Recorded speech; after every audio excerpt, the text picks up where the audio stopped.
Hi, we're going to talk about simplifying radicals. We want to look for perfect squares. For instance, the square root of 49, what number can we multiply by itself and get 49? That would be 7. Or the square root of 16 would be 4, because if we square 4, it gives us 16. So basically, it's just the inverse of squaring something. It's working backwards. All right.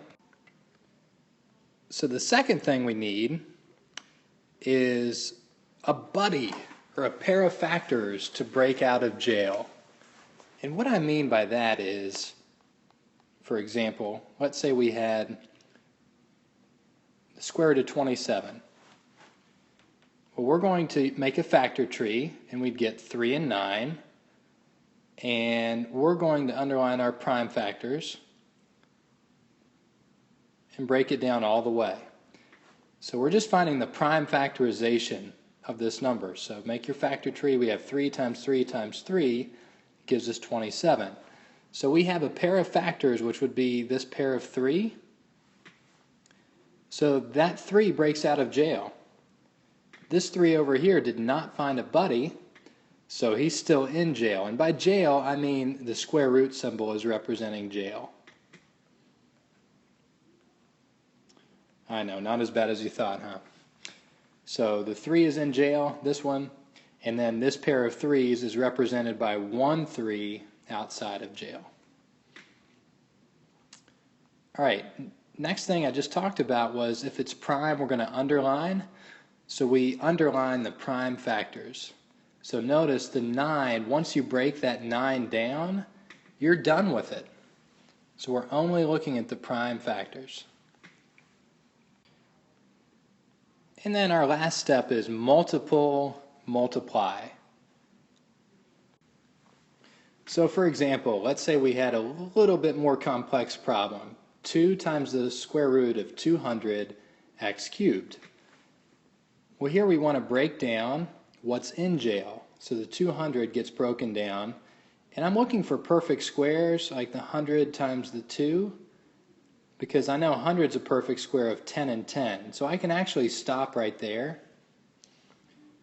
And I can just circle my 10s. Now if I didn't see that, I would break down the 10 into 2 and 5 and 2 and 5. And circle a pair of 2s and a pair of 5s. But hopefully I'm finding these shortcuts. So we found a pair of factors. And then the x breaks down. We have x to the third means x times x times x.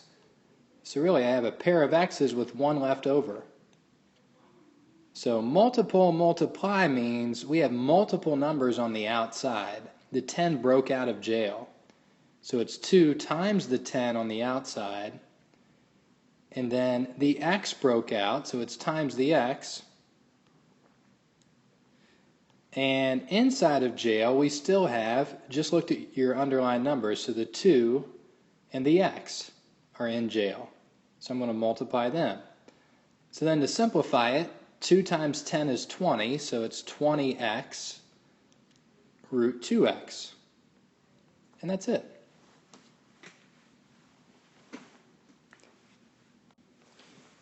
Now, when we have radicals in the denominator, that is not the proper way to do it, so we need to get rid of them. So just think that jail is above ground. I know that's not always the case, but most jails are above ground. So we cannot have a radical or a square root on the denominator, or in the denominator. So for example, if we had square root of 5 over 2, that can be rewritten as square root of 5 over the square root of 2. In other words, this fraction, the whole thing is in jail, so I could rewrite it so that each of them are in their own jail. And remember how we get rid of square roots. If we find a buddy, we get out of jail. So a buddy here would be, I need another 2 on the bottom.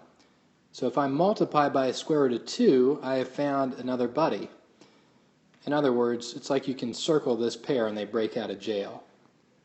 So 2 broke out because we found a pair. And square root of 5 times the square root of 2, we can just write it as the square root of 10. And there are no common factors with the square root of 10, so I'm actually finished with that. So what did we learn there? That all we really need to do is multiply by the radical on the bottom. So our two steps are multiply by the radical in the denominator to the top and the bottom. Because really, we're just multiplying by 1. Root 2 over root 2 is the same thing as 1. Just like if you were getting an equivalent fraction, you could multiply by 3 over 3 and get 6/15. So these two fractions are equivalent to each other. We're doing the same method, but we're getting rid of that radical. So we're just multiplying by 1. And then we want to simplify. In other words, look and see if that square root on top can be broken down. And this one couldn't, but we'll do one that can be. For instance, if we had the square root of 15/6, again, we would write that as the square root of 15 over the square root of 6. So the whole thing's in jail, so each individual part of the fraction is now in jail. And to get rid of it, I just multiply by the one on the denominator, so root 6, and then we found a buddy because there are a pair of 6's. So 6 breaks out of jail. And then rather than multiplying these together, an easier way to simplify that top part here is to keep them both separate. So root 15 times root 6, we can put them all under the same jail. So 15 and 6, and then just break them down like this, 3 and 5, and 3 and 2, if prime underline.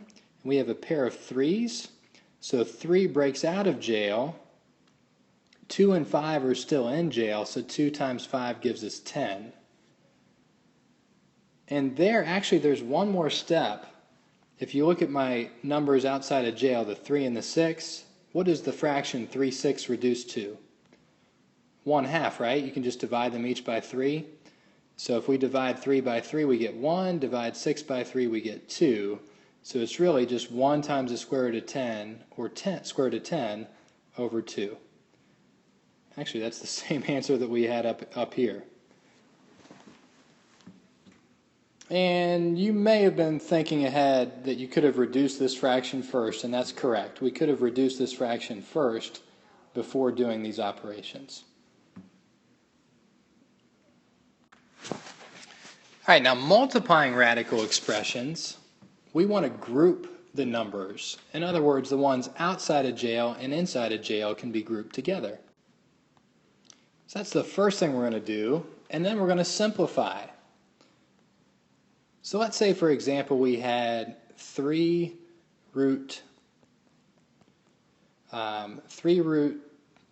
10x times 2 root 20x to the 4th. Okay, so my numbers that are outside of jail can be grouped together. So 3 times 2 can be grouped together.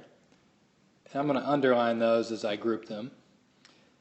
And then inside of jail we have 10x, so 10 times 20, and x times x to the 4th. So I'm just grouping them. I'm writing the like terms next to each other. And then the next step, 20 breaks down into 10 and 2 is prime. I'm going to stop there. I have a pair of 10's, and I know 10's going to break out of jail. And then x to the 4th I know is 2 pairs. I can show you that, but as you practice you get better with it. That's 2 pairs. There's 1 pair and 2 pairs. And we have an x that's just hanging out right here that didn't find a buddy. So I'm going to rewrite that to be 3 times 2 times 10 broke out of jail, and then 2 is still in jail, And then x times x broke out, so that's x squared. And then x is still in jail. And now I'm simplifying. So 3 times 2 is 6, 6 times 10 is 60. So I have 60x squared root 2x. And that's really all there is to it. So just group the numbers outside of jail together and the numbers inside of jail, and then just look for common or for pairs of factors to break out of jail.